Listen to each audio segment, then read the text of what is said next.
பொன்மனச்செம்மல் புரட்சித் தலைவர் எம்ஜிஆர் அவர்களையும் இதய புரட்சித் தலைவி அம்மா அவர்களையும் இருவரும் தெய்வங்களை வணங்கி, என் அருமை தமிழ்நாட்டு மக்களே, வாக்குரிமை என்பது நம் தலையெழுத்தை மாற்றும் ஜனநாயக ஆயுதம். வருகிற 23ஆம் தேதி நடைபெறும் தேர்தலில் நாம் அனைவரும் தவறாமல் வாக்களிப்போம்.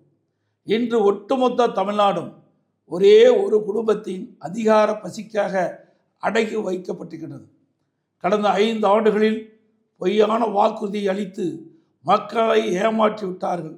சட்ட ஒழுங்கு அடியோடு சீரழிந்து விட்டது.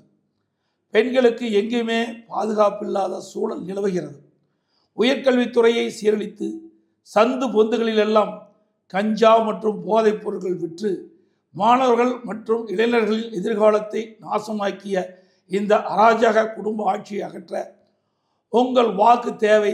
குடும்ப ஆட்சிக்கு முடிவு கட்டுவோம். குடிமராமத்து திட்டத்தின் மூலம் நீர்நிலைகளை மீட்டெடுத்து அரசு பள்ளி மாணவர்களுக்கு 7.5% இடஒதுக்கீடு, அம்மா உணவகம் மற்றும் அம்மா மினி கிளினிக் என்று பல்வேறு மக்கள் நலத்திட்டங்களை நிறைவேற்றியது நமது அதிமுக அரசாங்கம். இந்த மக்கள் நலத்திட்டங்கள் மீண்டும் தொடர வேண்டும்.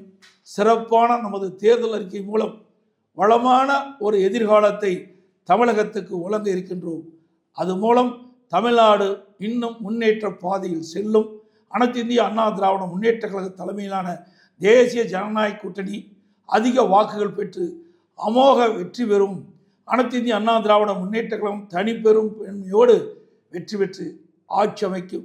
எங்களது தேசிய ஜனநாயக கூட்டணி சின்னங்களான இரட்டை சின்னம், தாமரை சின்னம், மாம்பழ சின்னம், குக்கர் சின்னங்களில் பெருவாரியான வாக்குகளை அளித்து வெற்றி பெற செய்யுமாறு அன்புடன் வேண்டி கேட்டுக்கொள்கின்றேன். நன்றி, வணக்கம்.